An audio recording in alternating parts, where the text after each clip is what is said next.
So Drew, they've been telling us that we Yep. don't have enough fun. Mm-hmm. I don't I know don't why they know would say how. that. I mean, it's just not possible.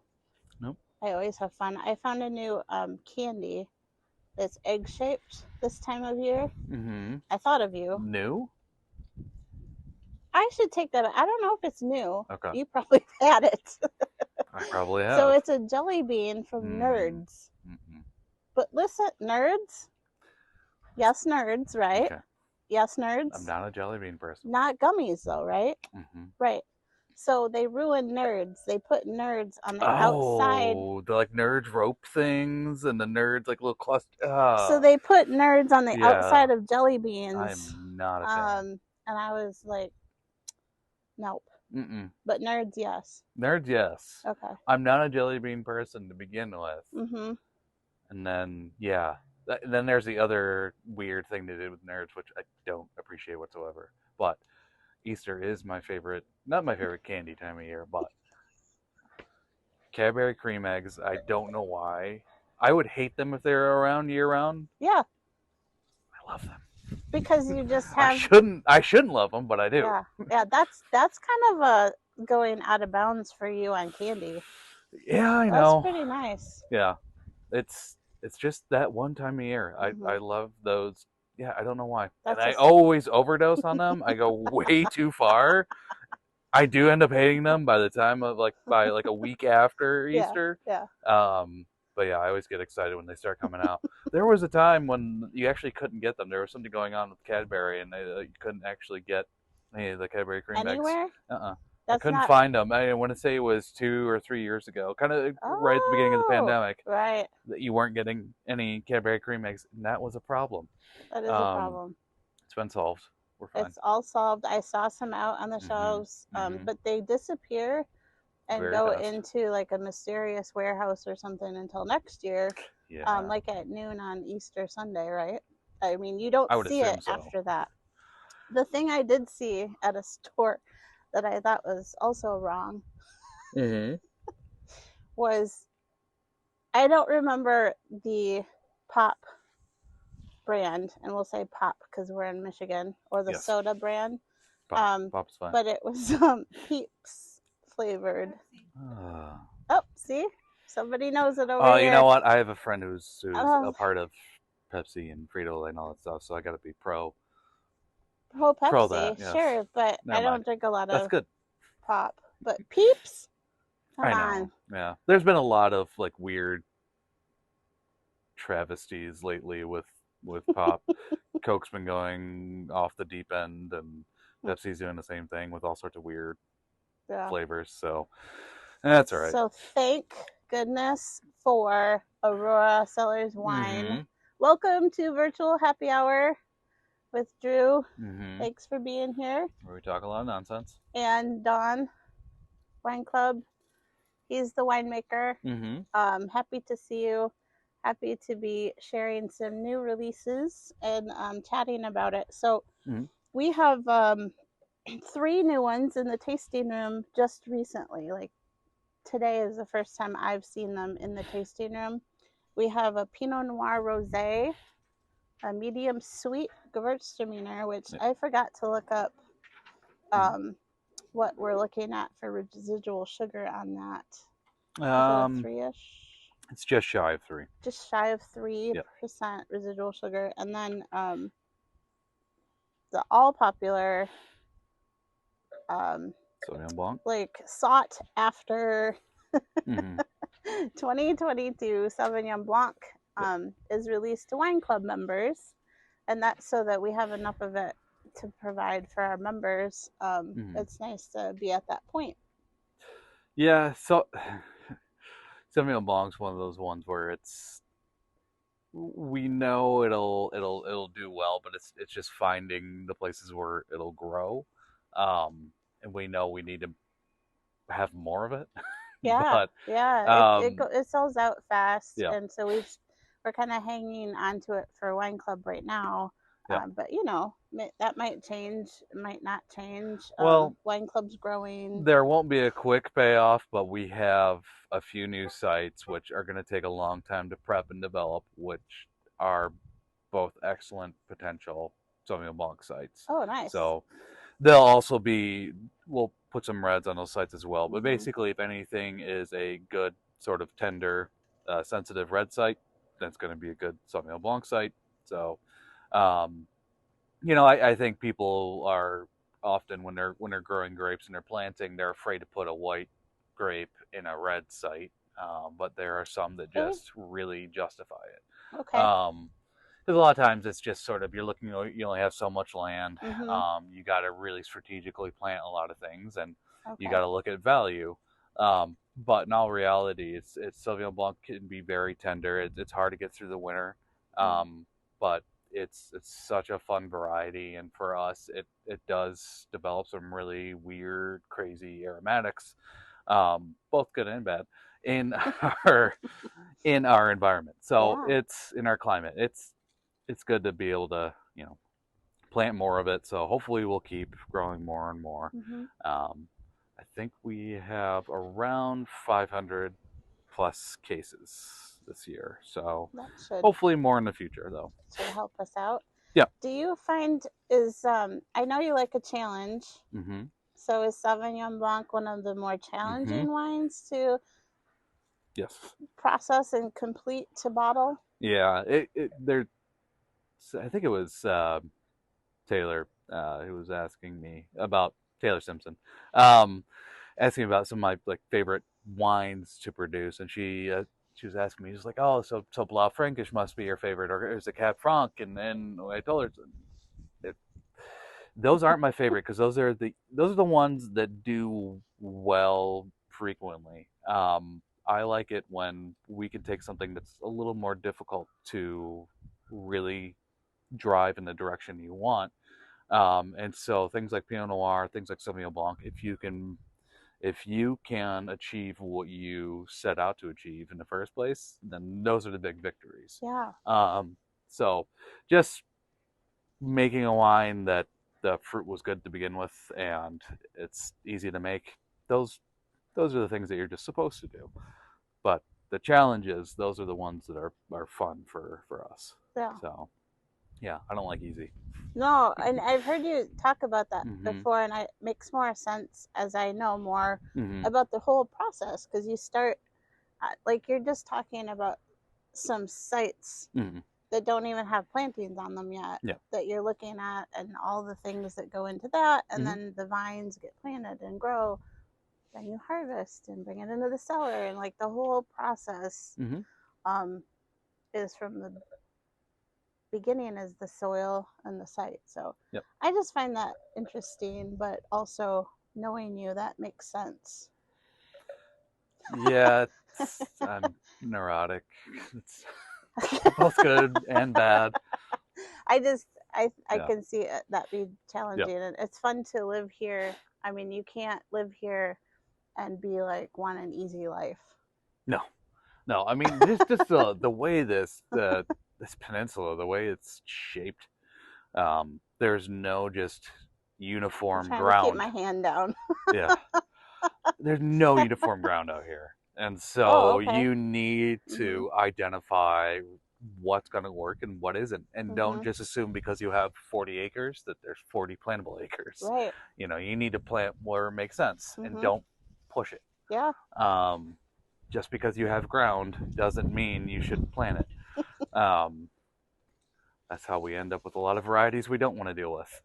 But no, it's a unique place we have here, and Yeah. I mean, I'm just looking across all the crazy hills we have on this site alone. Yeah. Just sitting here and Mm-hmm. we're looking out over the baby shard, Mm-hmm. is what I call it. Yep. I think we're at 3 Yep. years. Yep. We'll have some Um, crop this year from it. and so, yeah, it's pretty fascinating. Mm-hmm. And what's really fun, I tell people that if you're not from here, and even if you are from here, is look at aerial photos. Mm-hmm. They're stunning to look at, but also it just shows you how much is going on Mm-hmm. all over the place, and it's pretty cool. Yeah, just being out here reminds me of just in the spring right after the snow melt, you can see the shape of the land better than any other time. Yeah. Like right now, so you can see the way the air might move through here and how the heat might build up at different times, and it's it's a crazy peninsula we have here. Yeah. But that's what makes it possible. It's unique Yep. and challenging, Hmm. and that's why we love it. Yeah. I mean, I just got done. I was talking to another group about this, about the concept of cool climate, and my take home was more so that it's not about the 45th parallel. It's not about all the other regions that are cool climate like us. The reality is we're exceptionally unique. What makes us us, it's a whole host of things. It's the shape of the land, it's the types of soils, the soil variability, it's the people that are involved, and it's so many different things that make us cool climate, but make us unique from a cool climate From perspective. other So, yeah. regions that are cool And climate? so, Okay. as much as I know a lot of people love to talk about cool climate as an overall concept, Yeah.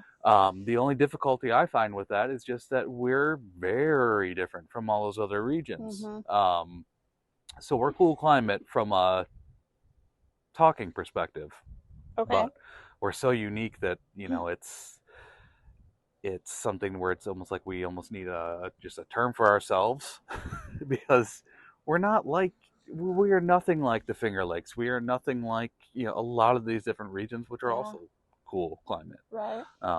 And that's part of why we're a great region. Why a lot of people would really want to come here to make wine or just live here. Yeah. Um, Do you have any thoughts on that new name? no, not at all. No, So I'm I not. think I'm going to be I'll let someone else staying up make that up. tonight thinking about Yeah. that. I got enough in my Yeah. brain. I don't need that. No, that's really interesting to think about all of those things. And I Hmm. guess I don't know, it just feels unique. Hmm. Yeah. I just tasted that. So I just was drinking the Pinot Noir Rosé, Yep. which there's a lot to talk about with that one. Yep. But that is delicious. Hmm. And the aroma nose. Hmm. It's classic of Pinot Noir, Mm-hmm. where you just get a lot of these really subtle nuances of cherry, strawberry. I mean, obviously the color influences what you're gonna smell as it is, but I mean Oh. that's what I So like. when we look at it, Yeah. we're going to think of things too. Oh yeah, yeah. I mean that's I one of the coolest experiences I had way back in school, way back decades ago, was going to Brock University, which is on the Niagara Escarpment over in Canada. Okay. Um, they had a sensory deprivation lab for analyzing wines to study sensory analysis. And so you would go into this room that had a color of lighting where it made it difficult to tell one color from another. You also drank out of black glasses. Okay. And then there was a sort of a white noise being piped through. So you couldn't really hear your neighbors as you're trying to evaluate these wines. Really? So you wouldn't be influenced by that. And so it was really unique in that you started looking at these wines differently. I mean, I misidentified so many wines. Really? Oh yeah, I mean there were So Merlots that I swear to God were white wines. what? Yeah, when you That's take out incredible. everything else, Okay. it's amazing how you'll really sense these wines. So like, So yeah, they set you up with like wines in front of mm-hmm, you. You yep, can't the black glass you and can't the see. lighting. Yep, And so what did you have? Your you're basically your sense smell of and smell and your taste. taste and Yep, that's it. yep. Wow, And that's so you interesting. you eliminate so many biases doing it that way, and it's a really interesting way to approach things. And it's very easy to identify things when you have all your senses, but when you're Yeah. limited to just two, Mm-hmm. it's far more difficult. Wow. Um, but it That's also really shows what a wine can be. I mean, that's why yeah. like Pinot Noir to me, like I was saying, it's an aromatic wine. Mm-hmm. It to me it's a lot like a white wine. Yeah. Um, so That's really neat. yeah, The rosé is delicious. Well good, done. good. Excited. The whole team works Mm-hmm. from the vineyard um, to the cellar. All the team, all the people that are involved. Mm-hmm. It's just a massive effort. and they're all amazing. You have a great crew working together, and they're all friendly. I'm trying to think if anybody's not. No, we're yeah. Yeah. Yep. I wouldn't have said that Yep. if it wasn't I'm like, true. hold I on, wouldn't let have me brought think. it up. It's just like it's really fun to go ask a question. Everybody's open to questions and chatting, and it helps us in the tasting room be able to share more. Yeah. Whenever we're chatting. Yep. But it, just thinking about we were talking earlier about awards. The one thing I always kind of regret is that unfortunately the vineyards, there's no vineyard awards, so we always kind of have to give credit, and just it's sort of like in an award speech, you have to give shout outs to the vineyard guys, because they they do their work. They don't really get a lot of praise, but they're out there right now. They're about 3 weeks away from being done with all the pruning and tying, and I mean they're cranking, and they're doing a great job. So yeah, it's there's so much that goes into it. It's all year long too. I always like to explain to people that harvest is a little bit of a process, and it's short in time, but then all the other stuff is happening in the cellar in the winter, the bottling, all of that happens, and then it's like before everything is bottled for the new releases and the new vintages, you have them pruning and getting ready for the next season. So it's there's no break in the process of when we get to sit down and open one of these and drink it. It's rare that I actually reflect on, like, once the wines are in the bottle, it takes me a while to get back to them. Because right now I am laser focused on sort of the beginnings of next year while we're wrapping up this year. So it's hard to really reflect on the wines that just got in the bottle, because I'm looking at the wines that are about to go in the bottle, while I'm also looking at what's going on in the vineyard. Where are we looking at planting? What are some new projects we have on board? So it's sort of looking towards the future. So it's hard to really take time to reflect on things that you just did. And when you guys are looking at sites for planting, you're sometimes looking at 40 years of a vine, 30 to 50. I don't know, like 30 plus ideally. I mean, it's I would say it's kind of rare that we can get that kind of longevity out of them. It would be nice. The issue is that we tend to have the 1 in every 10-year event, which is some sort of a hard freeze that could kill the vines. But we got 2 of those events in a row, so we're good for 20 years. So it's fine. Right. I'm not worried. I'm listening to you, truth speaker. Yep. Right? Yep. Okay. It's gonna be fine. So let's see. I'm going to. What do you want to talk about the Gewürztraminer? I haven't tried that one yet. Sure. So this is the 2022 medium sweet Gewürztraminer. Did you want any of this? That's what I just had. Okay. Yep. What do you So this is harvested last fall.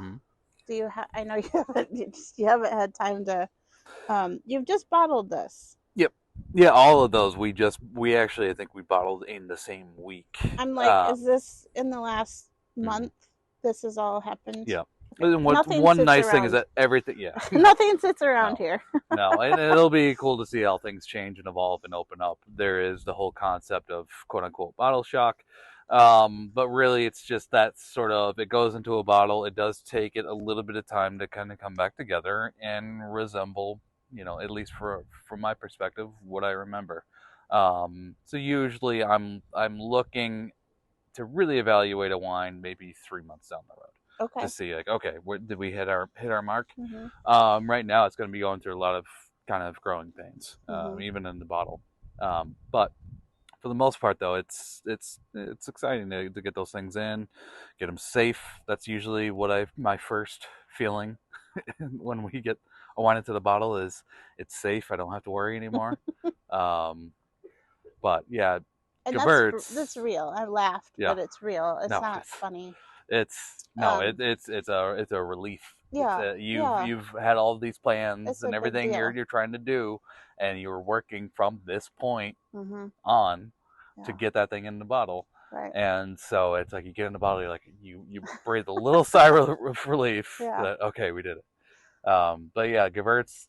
This one was fun because I finally got to do something a little more reminiscent of a style I used to do, which is I used to do more of a long skin contact method, and used to push different aromatics. Mhm. In years past, we haven't had the equipment actually to do that in that way. Okay. But we've gotten new crush equipment, so we're able to do some things that are a little bit more interesting, a little more I don't know, expressive in a lot of ways of the variety itself. So, you know, we're able to drive some of those more just interesting kind of lychee and floral Ooh, that's aromas that delicious. Gewurz really has.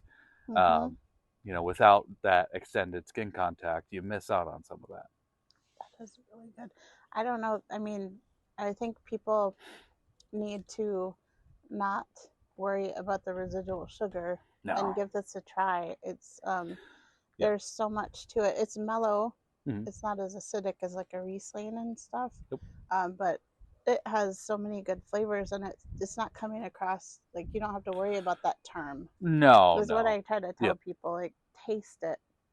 Don't worry about medium sweet and Mm-mm. all of that. Just give it a taste because this is really good. I think the only reason we put that tag on it because a lot of times just Gewurz as it is, it can be at least in this region, it tends to be dry. Mm-hmm. Um, I actually like making that, but I don't necessarily like drinking it, and people don't necessarily like drinking it. They Right. like that little bit of lushness to go Mm-hmm. along with it, Mm-hmm. because in all reality, dry Gewürztraminers can be a little bit off-putting. I mean, half the ones I've had end up tasting like gin and not Oh, like an actual wine. yeah.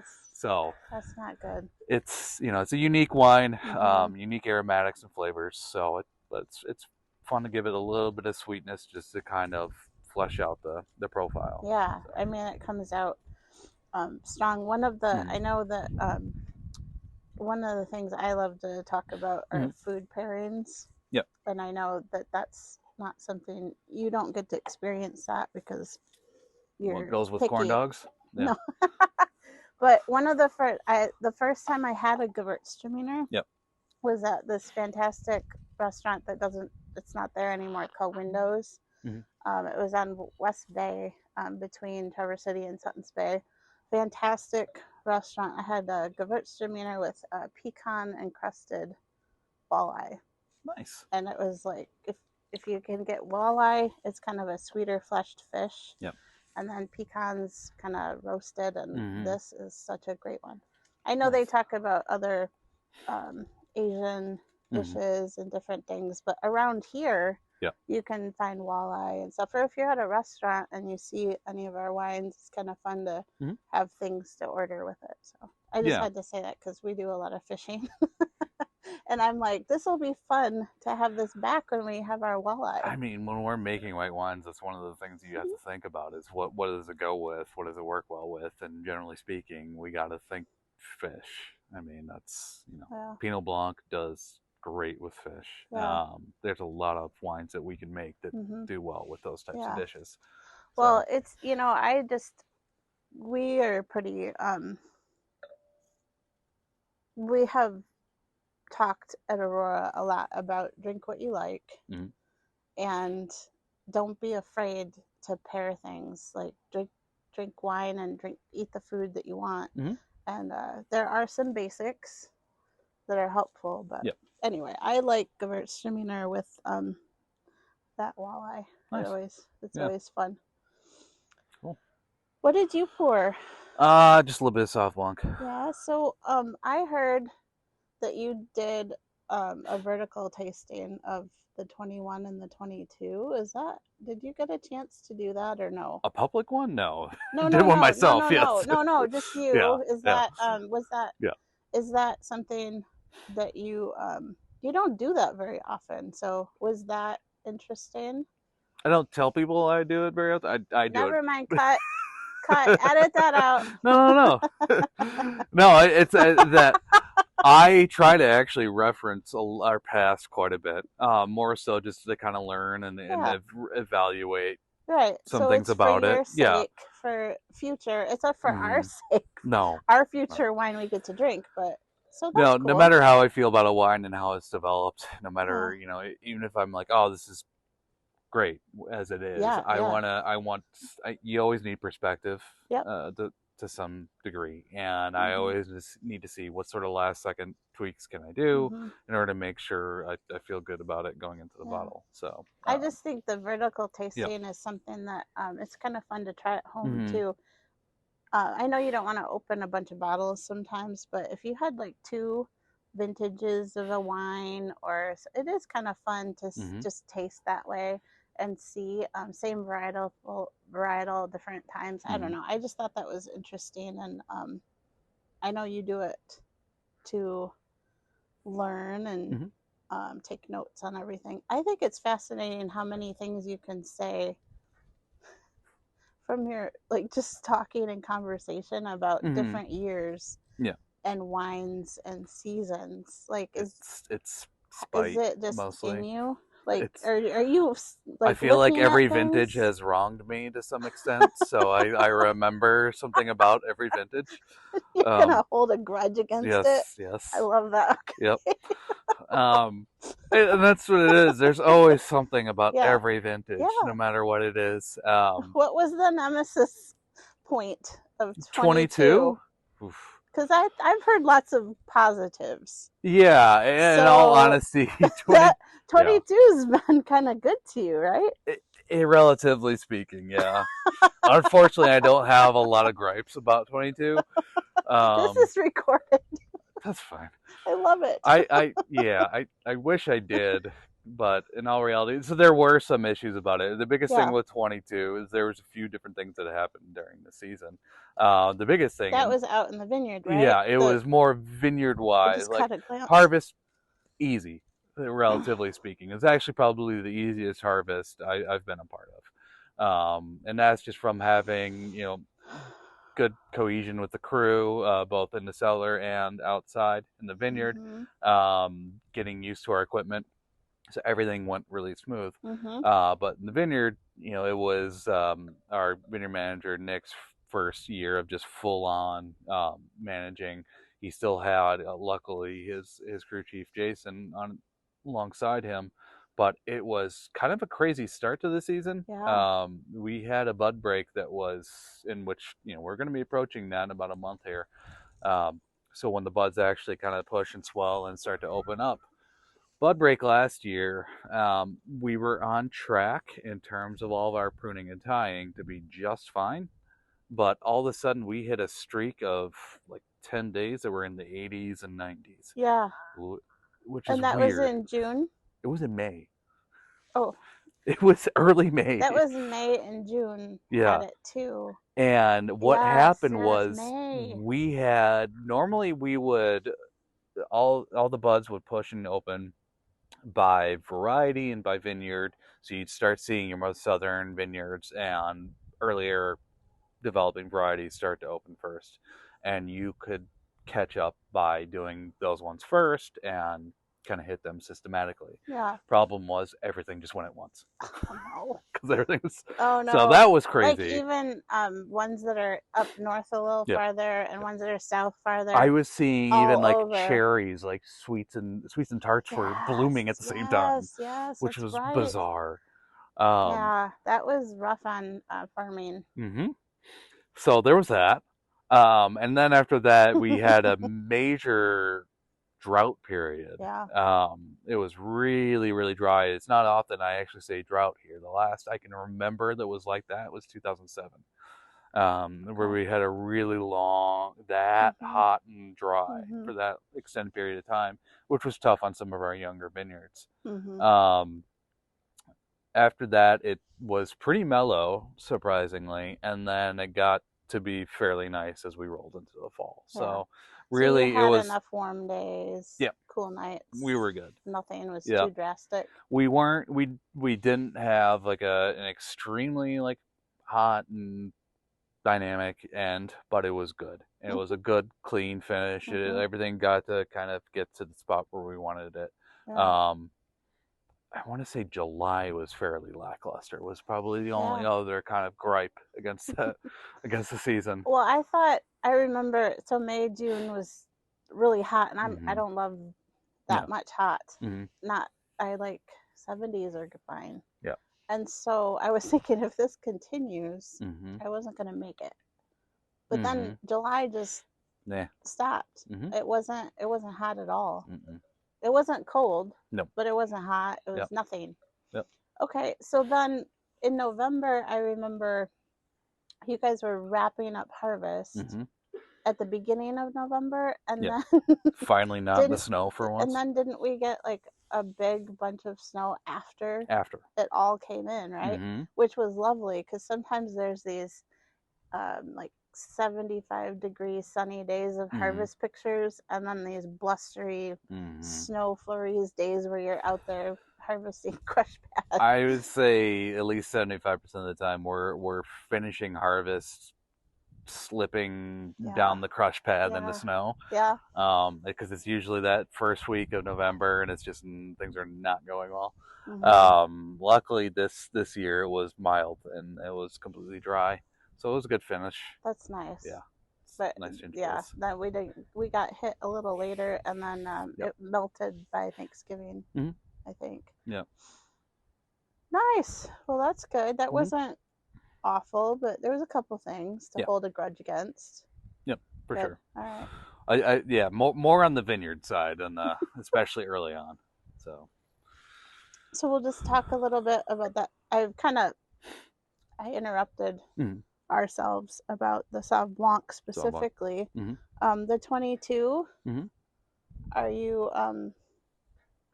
I know you don't get excited about it, I but don't. I don't get excited are about anything. you liking? Uh, Are you glad it's bottled? You're relieved it's bottled. Relieved it's bottled. I would say relative to like all the vintages we've done, I am happiest Oh, with this vintage. It's the closest to what it is. It's the closest to what I want to achieve with the Sauvignon Blanc. And okay. I want to have all the weirdness of it. But You with want? some, Do you want that? yeah, Okay. I do because I want to see how it unfolds and how it develops in the bottle over the next year. Okay. Um, Now we'll see how it pays off, but Pouring the it's weirdness yep. now. And so it has Okay. like some of What are some of the those weirdness? some of those green quirky notes, but then like underneath as you sit there and you keep going back to it, you have like all these bizarre like peach and lemongrass and like kiwi and all these weird things that develop because of the different aromatics that are in it. And so that's what I like about Sauvignon Blanc. It has all these different aromatic potentials. Mm-hmm. And so if we have the ability, with our equipment to properly maximize those along with the, good plantings and the right clones and good canopy strategies, everything across the board, if everything can come together, that makes for a good, fun wine that, we'll see how it goes. Nice. That's all I'm really looking for. I got stuck on you're looking for weirdness. Yep. But that's the Sauv Blanc has. Yep. It's complex. Mm-hmm. Because it has all of those things. So this is something that I enjoy um, figuring out is the aromatics, Mm-hmm. and they're just it's so complicated where they come from. Like you have this vineyard thing happening, and you're in the vineyard Mm-hmm. watching things develop and knowing when you want it to be harvested. Yep. Then it comes in, and you're sitting it on. This one was on skins too. Yep. Yeah, we did that one actually longer than we've done any of them. That was on skins for I want to say 9 hours. Um, so, and that's just because there's a lot of those potential those precursors to a lot of these aromatic compounds are in the skins. So we want to pull those out. We want to pull those out not necessarily by being aggressive, but by just basically almost letting the juice and the skins marinate together. But in an environment where there's just no oxygen, they're just sealed up and just hanging out. And so that's how we kind of start that process. Nice. So, yeah. That's awesome. So this is going to be really fun. Spring Club Allocation is happening this month, and there's lots of information. The first email comes out April 10th, which is Monday, that gives you all the information on your selections that we have for the wine club if you want to just let us send you wine. Otherwise, there's customization, starts the 10th, Monday, until the 21st. And then we have a couple parties. We have 2 parties to pick from. So you get to choose which one, and you can RSVP by clicking on the links in the emails or going to our website, and all of that information is coming out. It's going to be fun. Cool. This was fun. Good. I feel like it's chilly out here, but it's been really nice. Yeah. It's kind of windy around us. So I'm